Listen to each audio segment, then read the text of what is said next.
마태복음 21장 1절부터 11절까지 봅니다. 신약성경 34조.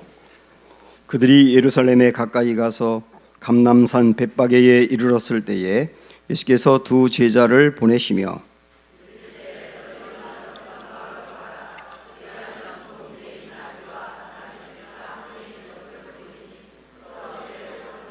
만일 누가 무슨 말을 하거든 주가 쓰시겠다 하라. 그리하면 즉시 보내리라 하시니 시온 딸에게 이르기를 네 왕이 내게 임하나니 그는 겸손하여 나귀 곧 멍에 매는 짐승의 새끼를 탔도다 하라 하였느니라. 나귀와 나귀 새끼를 끌고 와서 자기들의 겉옷을 그 위에 얹음에 예수께서 그 위에 타시니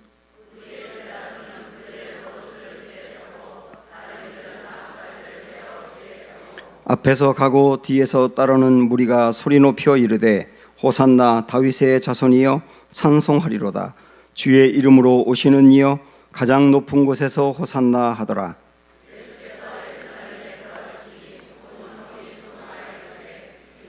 같이 읽습니다.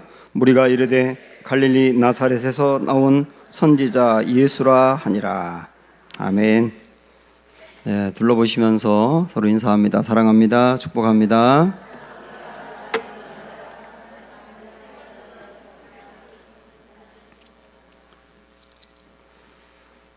네, 요 근래 보면 세계의 강대국들이 새로운 권위주의에 빠져 있는 것을 봅니다. 트럼프 대통령은 거의 독재를 하는 것 같고요. 중국의 시진핑은 마르고 닳도록 정권을 잡기 위해서 법을 통과했고, 그리고 러시아의 푸틴도 벌써 24년이나 통치를 하고 있습니다. 요즘 시대에 그런 일들이 일어나는 게 신기한데 그러고 있단 말이죠. 그걸 가만히 보면 사람은 자기 권력에 대한 욕구가 어마어마하게 강하다라고 하는 것을 볼 수가 있어요. 제가 대전에 처음 목회하러 갔을 때가 42살 때였습니다. 그때 부임하고 나니까 여기저기서 저한테 모임에 참여하라는 연락이 오더라고요. 그래서 저는 꼭 가야만 되는 줄 알고 다 꼬박꼬박 참석을 했더니 나중에 그곳에서 저에게 이사가 됐다는 겁니다. 그래서 이사라고 하는 걸 그때 처음 배웠어요. 근데 거기만이 아니고 여기도 이사라 그러고 저기도 이사라 그러고 그 이사라고 하는 직함이 저에게 여러 개 생긴 겁니다. 물론 나중에 알았지만 돈을 내면 이사가 되더라고요. 제가 어느 날 제가 갖고 있는 이 이사의 직함, 어느 회장의 직함 이런 것들을 쭉 한번 나열하면서 명함을 팠더니 굉장히 많은 거예요.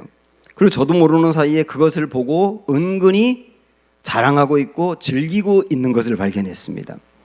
그때 깜짝 놀라면서 아니 이제 40대 초반의 나이인데 이러다가 내가 망가지겠구나 하는 생각이 들어서 그 다음에 제가 가지고 있는 모든 직함을 다 내려놓았습니다. 그때 저는 그런 과정들을 겪으면서 알게 됐어요. 사람이 얼마나 권력에 대한 욕구가 강한지. 다 그렇거든요. 그런데 그러고 생각을 하고 오늘 말씀을 보니까 그렇게 은혜가 되는 겁니다. 우리 예수님은 분명히 왕이신데 왕인데 종이 되셨어요. 먼저 우리 예수님은 왕이신 것을 볼까요? 오늘 우리가 알고 있는 이 유명한 말씀, 예수님이 유월절을 앞두고 예루살렘 성으로 가십니다. 얼마 전에 예수님이 나사로라고 하는 사람이 죽었던 상태에서 그를 살려냈거든요. 사람이 죽었었는데 예수님 때문에 살아났단 말입니다. 그 소문은 삽시간에 퍼져나갔고 예루살렘 도시에도 그 소문이 파다했어요. 그 사람들은 그 예수라고 하는 분을 보고 싶다. 아니 어떻게 사람을 살릴 수 있냐? 그분이 우리나라의 왕이 된다면 이 나라는 소망이 있겠다. 그러면서 예수님에 대한 기대가 절정에 올라왔을 때입니다. 그때 우리 예수님은 좀 폼은 안 나지만 나귀를 타고 예루살렘 성으로 입성을 하시게 된 겁니다. 마치 이 예루살렘에 현재 유월절 기간이기 때문에 평상시보다 3배나 많은 사람들이 몰려들었거든요. 그들이 예수님이 딱 도착하자 예수님 앞에 겉옷을 깝니다. 여러분 한번 이 앞에 그림을 보시면 그때의 모습을 한번 이렇게 그려냈는데요. 예수님은 나귀를 타고 가시고 그 앞에 사람들이 겉옷을 다 이렇게 펼쳐 놓습니다. 겉옷을 깔았다고 하는 것은 당신은 나의 왕입니다 라고 하는 고백을 표현한 거예요. 그리고 사람들이 종려나무 가지를 꺾어서 흔들고 있지 않습니까? 여러분 이 앞에도 이거를 종려나무 가지로 우리가 형상화해서 이번에 만든 것인데요. 종려나무 가지를 이렇게 흔들었다고 하는 것은 종려나무가 평화를 상징하는 거예요. 지금 이스라엘은 로마의 지배를 당하고 있기 때문에 이 예수라고 하는 분이 우리의 왕이 되어서 로마의 이 지배로부터 우리나라를 건져내어 평화를 주었으면 좋겠다라고 하는 마음을 표현하고 있는 겁니다. 그러면서 그들이 예수님을 향하여 호산나 호산나 하면서 큰 소리로 외칩니다. 호산나라고 하는 말은 우리를 구원하소서예요. 우리를 구원하소서. 그래서 그들이 겉옷을 깔면서 종려나무 가지를 흔들며 호산나라고 외쳤다고 하는 것은 당신은 우리를 구원하기 위해 오신 평화의 왕이십니다 라고 하는 고백을 하고 있는 겁니다. 그래서 이 광경을 보면 우리 예수님은 분명히 왕이세요. 우리 예수님은 이 땅에 오실 때에도 왕으로 오셨어요. 그래서 우리 예수님이 이 땅에 태어나실 때 동방 박사들이 예수님 만나기 위해서 찾아왔지 않습니까? 그들이 예수님이 어디서 태어날지를 몰랐기 때문에 왕궁에 가서 묻잖아요. 뭐라고 묻냐면 이 나라의 유대인의 왕이 어디서 태어난다고 했습니까? 이렇게 물어보니까 구약에 있는 성경을 인용하면서 베들레헴에서 난다고 했습니다라고 말해주지 않습니까? 우리 예수님은 이 땅에 태어나기 전부터 구약에서부터 이미 왕으로 오실 것이 예언되었고 실제 그렇게 오신 거예요. 그리고 우리 예수님이 돌아가실 때도 빌라도에게 신문을 받으셨는데 빌라도가 예수님을 신문하면서 몇 가지를 물었거든요. 근데 그 중에 하나가 당신이 정말 유대인의 왕이요? 이렇게 물어봤어요. 우리 예수님은 다른 질문에 대해서는 함구하셨는데 그 질문에 대해서는 명백하게 그렇다고 말씀하셨어요. 우리 예수님 이 땅에 왕으로 오셨고 왕으로 돌아가신 거예요. 우리 예수님은 이 땅에서 사역을 하시면서도 수많은 병자들을 고치셨습니다. 그때 당시에 불치병이었던 나병도 고쳤고 중풍병도 고쳤고 보지 못하는 사람을 보게 했고 심지어는 이미 죽은 사람을 살려내신 분이세요. 그걸 통하여 우리 주님은 생명을 주관하는 하나님 그리고 왕이라고 하는 것을 보여준 겁니다. 풍랑이 일어나서 배가 뒤집힐 위기에 빠져 있을 때 우리 예수님께서는 그 풍랑을 향하여 명령하시면서 내가 명하노니 풍랑아 잠잠하라. 그때 정말 풍랑이 잔잔해졌거든요. 그걸 통하여 우리 예수님은 자연 만물까지도 다스리는 왕이심을 보여준 거예요. 우리 예수님은 귀신 들려서 힘들어하고 있는 사람에게 내가 명하는데 귀신아 그 사람에게서 떠나가라 라고 명령하니까 귀신이 떠나가고 그 사람 멀쩡해졌단 말이죠. 그걸 통하여 우리 예수님은 영적 세계도 다스리는 왕이신 것을 보여준 거예요. 오병이어를 통하여 먹지 못하는 사람을 먹이신 것을 통하여 우리 예수님은 먹고 사는 문제를 책임지시는 왕이라는 것을 보여준 겁니다. 이 모든 것들을 종합해서 우리는 이렇게 한마디로 말할 수 있습니다. 예수님은 왕이신데 어떤 왕이에요? 전능하신 왕이에요. 오늘 말씀을 보면 우리 예수님이 2절 3절을 한번 보실까요? 이렇게 말씀합니다. 보세요. 시작. 이르시되 너희는 맞은편 마을로 가라. 그리하면 곧 매인 나귀와 나귀 새끼가 함께 있는 것을 보리니 풀어 내게로 끌고 오라. 만일 누가 무슨 말을 하거든 주가 쓰시겠다 하라. 그리하면 즉시 보내리라. 우리 예수님은 이쪽에 계시면서 제자들에게 뭐라고 말씀하시느냐면 저 맞은편 마을로 가면 거기 나귀 새끼가 있을 거야. 그렇게 말씀하세요. 맞은편 마을로 가보지도 않고 거기에 나귀 새끼가 있는 것을 아신 분이었어요. 그리고 그 마을로 가지도 않고 그곳에 가면 주인이 함께 있을 거라는 것도 알고 계셨어요. 그 마을로 가지도 않았는데 주인이 왜 이것을 데리고 가려고 하느냐고 물을 거라는 것도 알고 계셨어요. 그리고 그곳에 가지도 않았는데도 우리 예수님을 소개하면서 주가 쓰시겠다고 말하면 분명히 줄 거라는 것도 알고 계셨어요. 아니, 여기 계시면서 이쪽에서 일어날 일들을, 미래에 일어날 일들을 이미 아셨단 말이에요. 그래서 우리는 예수님은 왕이신데 어떤 왕이시냐? 이 왕이십니다. 어떤 왕이세요? 전지하신 왕이세요. 우리 예수님은 왕이신데 전능한 왕이시며 전지한 왕이세요. 그래서 예수님을 소개하는 또 다른 말씀, 골로새서 1장의 16절 말씀을 보시면 여기에는 이렇게 말씀합니다. 보세요. 시작. 만물이 그에게서 창조되되.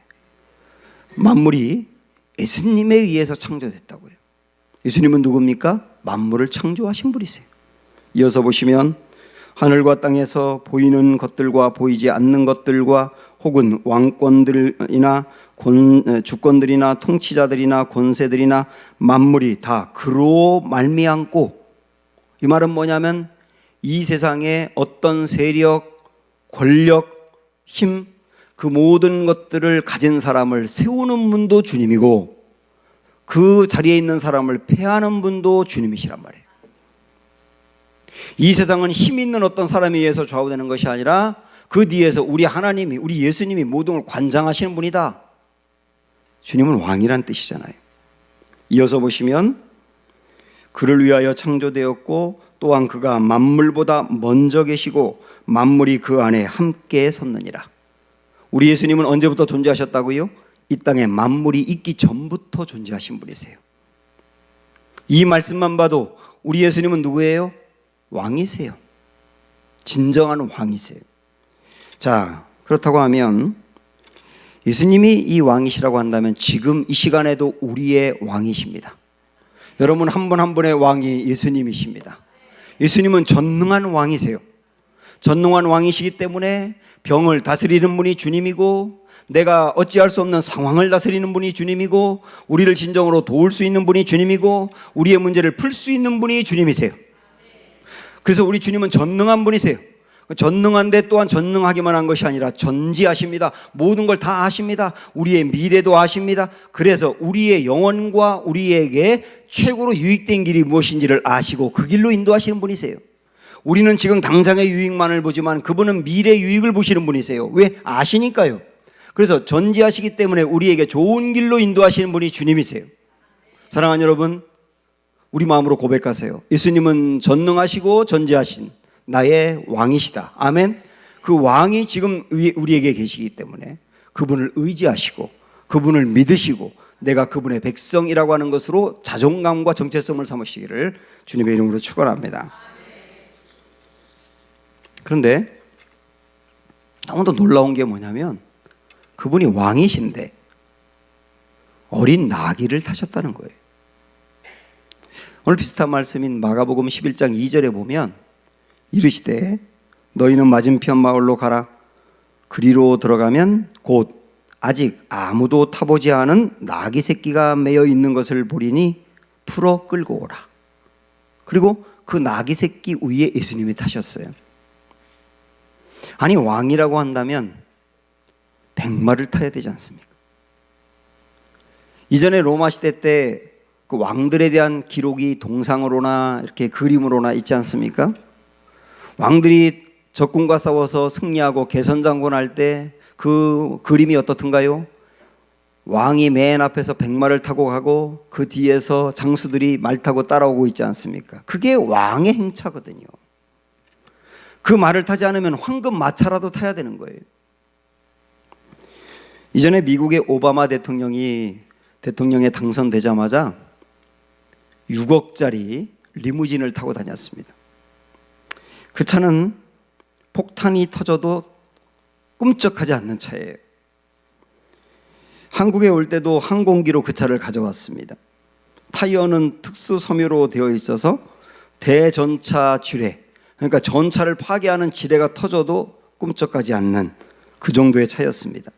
문짝은 20cm나 두께가 됐고요.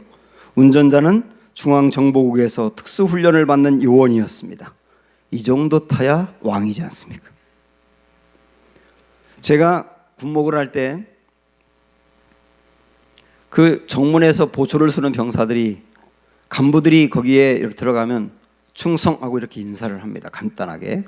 그런데 지휘관이 들어가면 미리 연락을 받고 기다리고 있다가 지휘관 차가 저 앞에 딱 오는 걸 보면 큰 소리로 충성 정도가 아니고 충성 하고 딱 끊어서 인사를 해요. 근데 그게 끝이 아니에요. 그 차가 지나가지 않습니까? 그럼 확 뒤돌아서서 차에 뒤에다 대고 충성 또 인사합니다. 언제까지 하느냐면 차가 사라질 때까지. 그 정도는 되어야 왕의 행차지 않습니까? 그래서 우리 예수님도 그렇게 행차하셔야 맞는 거예요. 왕이니까요. 근데 오늘 말씀을 보니까 너무도 초라하게 나귀를 타셨답니다. 그것도 나귀의 새끼를, 그것도 빌려 타셨대요. 차라리 걸어가는 게 낫지 모양이 너무 안 좋지 않습니까? 그래서 우리는 나귀를 타시고 왕이 행차하셨다. 이게 그냥 있는 일이 아니고 굉장한 의미가 있다는 걸 아셔야 합니다. 왜 왕이신데 나귀를 타시고 행차하실까? 오늘 말씀 속에 보면 4절 5절에 구약에 있는 이 말씀을 인용합니다. 보세요. 시작.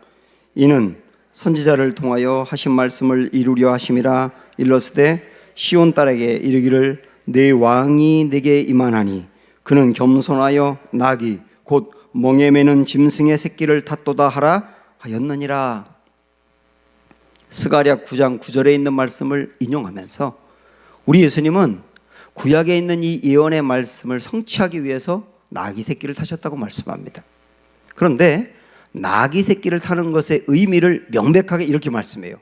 겸손하여. 주님이 나귀 새끼를 타신 이유가 뭐라고요? 겸손하여. 우리 주님은 겸손하신 분이세요. 우리 예수님이 마태복음 11장에서 당신의 성품을 크게 두 가지로 말합니다. 하나는 온유하다, 또 하나는 겸손하다. 이게 우리 예수님이 당신이 스스로 말한 성품의 대표적인 두 가지입니다. 우리 주님은 겸손하신 분이시기 때문에 나귀 새끼를 탄 거거든요. 우리 예수님은 이 땅에 태어나실 때도 왕으로 태어나시는 분이 왕궁에서 나신 것도 아니고 수도인 예루살렘에서 태어나신 것도 아니고 시골의 베들레헴에서, 그것도 마곡간에서 말구유 위에서 태어나셨어요. 그 태어나신 것부터 우리 주님은 겸손한 왕으로 태어나신 거예요. 그러면 여기서 우리는 의문을 가져야 됩니다. 아니, 왕이 꼭 그렇게 겸손해야 되나요? 왜 주님은 나귀를 타셨을까? 왜 우리 주님은 그렇게 겸손을 표현할까? 굉장히 중요한 게 있어요. 왜 그러냐면 우리 주님이 나귀를 타고 낮은 데로 내려가야 사람들이 가까이 올 수 있기 때문이에요. 만약에 우리 예수님이 왕궁에서 태어나고 왕궁에서 자라고 왕궁에서 귀족들하고만 어울리고 그리고 왕족들이나 입을 수 있는 화려한 비단 옷을 입고 살았다고 한다면 나병에 걸려 죽어가는 사람이 어떻게 예수님께 가까이 올 수가 있겠어요? 중풍병에 걸려 죽어가는 환자를 둔 4명의 친구가 들것에 그 환자를 들고 예수님께로 가고 싶은데 사람이 많으니까 지붕 위에 올라가서 지붕을 뜯어가지고 들것을 내렸지 않습니까? 예수님이 계신 방으로. 예수님이 그렇게 낮아져서 모든 사람을 품을 수 있는 분이었기 때문에 그런 일이 가능한 거예요. 소경 거지 바디메오가 다윗의 자손 예수여 나를 불쌍히 여기소서라고 예수님께 자기를 맡기면서 도움을 요청할 수 있었던 것은 우리 주님이 낮은 곳에 있었기 때문이에요. 그래서 더 이상 높아질 수 없는 분이 더 이상 낮아질 수 없는 곳까지 떨어지고 나니까 소외된 자, 가난한 자, 무식한 사람, 육신의 질병에 걸려있는 사람, 마음의 병 걸려있는 사람, 상처 입은 사람들이 예수님께 다 나와서 고침받고 해결되는 거예요.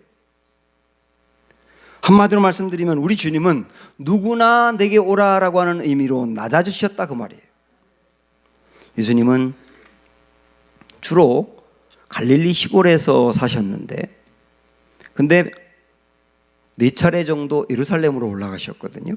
마지막 올라가셨을 때 그때 돌아가셨지만 근데 예루살렘으로 가시면 예루살렘 안에는 예수님을 좋아하는 사람들이 많았고, 그리고 그 중에는 부유한 사람도 많았고, 그래서 부잣집에 가서 좀 며칠 묵으면 맛있는 것도 먹을 수 있고 잠자리도 편하지 않겠어요? 근데 꼭 일부러 걸어가지고 조금 시골로 가가지고 베단이라고 하는 동네에 나사로 집에서 주무셨어요. 그 집은 부모가 없는 고아들만 살고 있는 집이었기 때문에 가난했고 잠자리도 불편했을 텐데, 아니 그 집에서 꼭 머무르셨단 말이에요. 우리 주님은 그 마리아와 마르다가 요즘 개념으로 된장찌개를 끓여서 그거를 예수님께 드리면 그 한 그릇 다 드시면서 정말 맛있게 먹었다고 하실 분이, 가난한 사람들과 함께하고 그들과 잠자리를 또 같이 하면서 그 집에 묵으시면서 누구나 내게 오라, 누구나 내게 오라. 제가 이전에도 성막에 대해서 말씀드렸지만 성막에 문이 있지 않습니까? 성막의 문은 죄인이 하나님 만나러 들어가는 입구를 말한다 그랬잖아요. 그 문은 예수님을 상징합니다. 죄인이 하나님 만나기 위해서는 반드시 예수님을 통과해야 된다 그 말이거든요. 근데 문의 특징은 크게 세 가지였어요. 첫째, 문은 하나밖에 없었다. 하나님을 만나러 들어가는 문은 오직 예수로만 가능하다예요. 두 번째, 그 문은 굉장히 컸다. 하나밖에 없지만 굉장히 컸다. 그 말은 뭐냐면 누구나 내게 오라예요. 누구나 내게 오라. 세 번째 특징, 문턱이 없었다예요.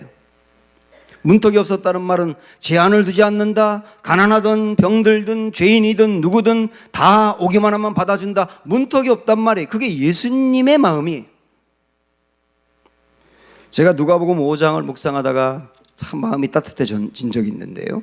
거기 보니까 우리 예수님이 제자들을 골라내시는데 제자들을 불러내시는 사람 중에 하나가 마태가 있더라고요. 마태는 세리였습니다. 이때 당시에 세리는 사람들로부터 도둑놈, 날강도, 매국노 그러면서 손가락질을 당하고 사람들이 전혀 어울리지 않는 사람들이었어요. 그런데 그 중에 한 명인 마태를 제자로 삼으셨어요. 마태가 야, 나 같은 사람도 저렇게 거룩하신 분이 제자로 삼는단 말이야. 너무 기뻐가지고 그 집에서 큰 잔치를 열었습니다. 예수님이 초대받아 그 집에 갔더니 마태의 친구들이 잔뜩 와 있어요. 그 마태의 친구들은 전부 다 세리들이에요. 다 죄인들이에요.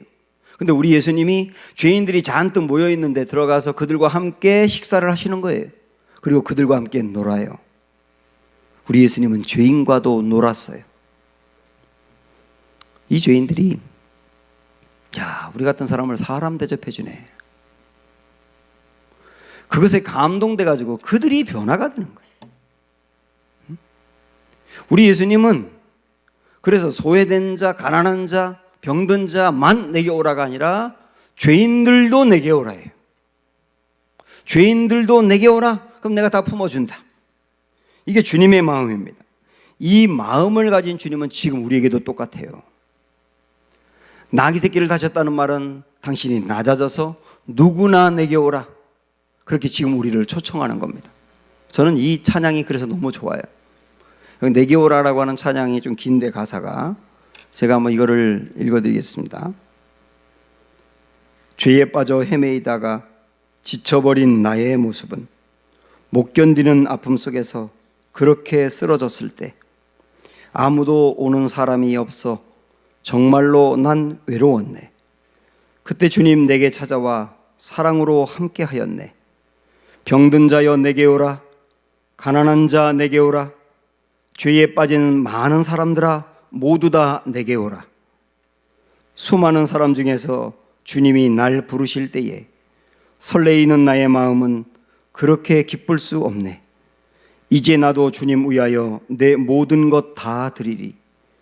내가 가진 모든 것들을 아낌없이 주께 드리리.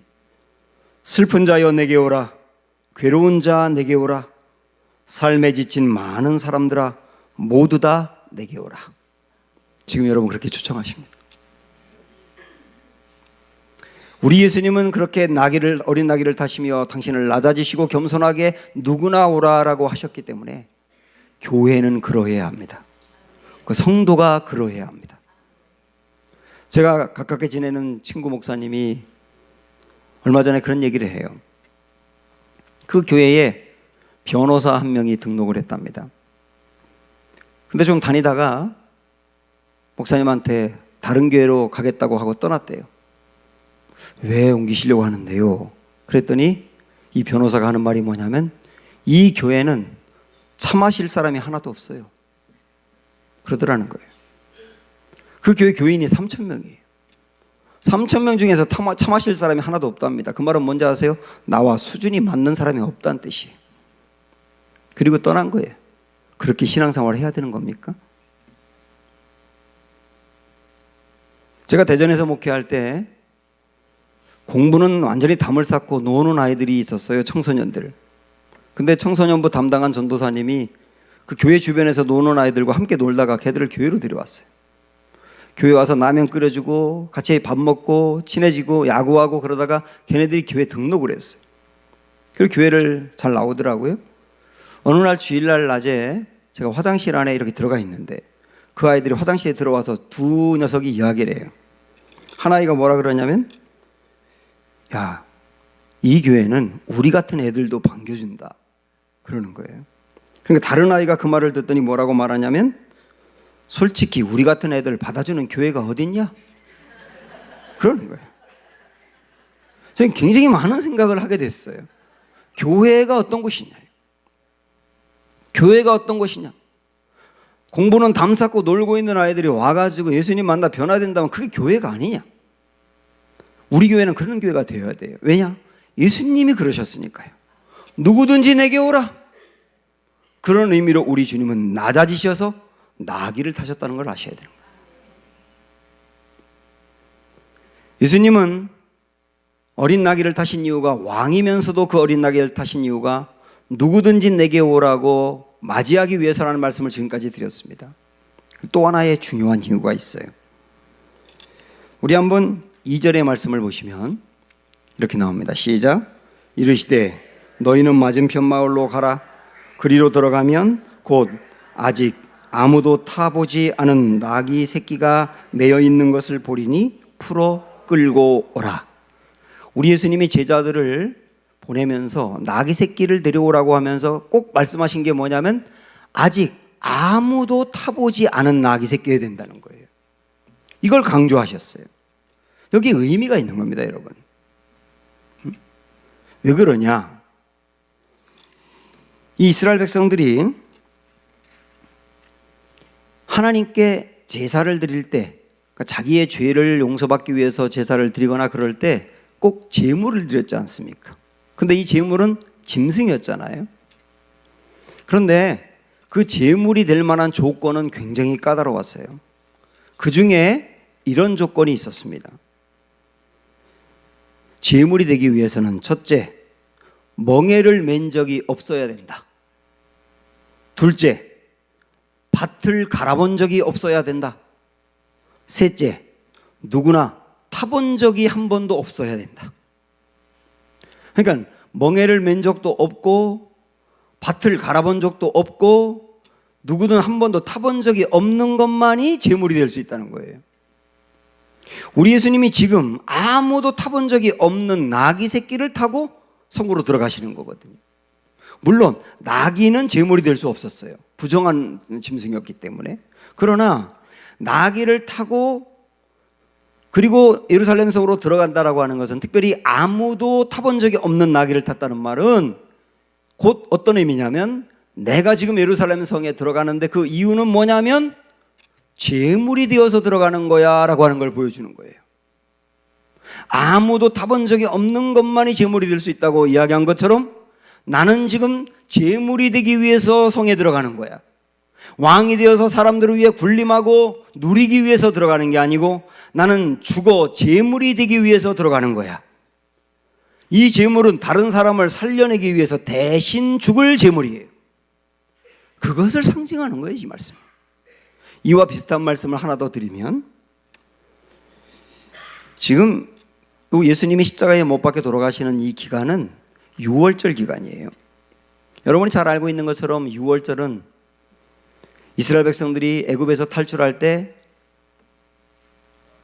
죽음의 사자가 모든 집마다 다니면서 그 집에 장자를 죽이던 날 주님이 말씀하셨잖아요. 너희들은 양을 잡아가지고 그 피를 문설주에, 좌우 문설주에 발라라. 그러면 그걸 보고 죽음의 사자가 넘어갈 거다. 실제 그렇게 양을 잡아서 발랐더니 그 집에 죽음의 사자가 사람을 죽이려고 갔다가 짐승의 피가 있는 것을 보고 넘어갔지 않습니까? 건너갔지 않습니까? 그것을 유월이라 그러잖아요. 그날을 상징하는 게 유월절이지 않습니까? 지금 그 유월절이라고요. 예수님이 십자가에 못 박혀 돌아가시는 그 기간이. 예수님은 그 유월절 상징적인 의미를 이야기하는데, 유월절에서 상당히 중요한 의식이 뭐냐면, 대제사장이 이 성 밖에서 양 한 마리를 안습니다. 그 양은 새끼 양이에요. 그 양을 안고 들어와서 성전에 들어간 다음에 그 양을 잡아요. 그리고 그 피를 하나님께 바치는 겁니다. 그러면 모든 죄를 지은 죄인이 용서받고 그 죄를 이 양이 대신 짊어지고 갔다는 의미거든요. 그게 유월절의 하이라이트입니다. 예수님은 지금 유월절 기간을 맞이해서 예루살렘 성으로 들어가는데, 들어갈 때 예수님의 마음에는 내가 바로 제사장 품에 안겨서 갔다가 피를 뿌려 대신 죽고 사람들을 살린 어린 양이 되는 거야. 그 마음으로 들어가시는 거예요. 그래서 말을 타고 군림하며 간 것이 아니라 가장 낮아진 자세로 들어갔단 말이에요.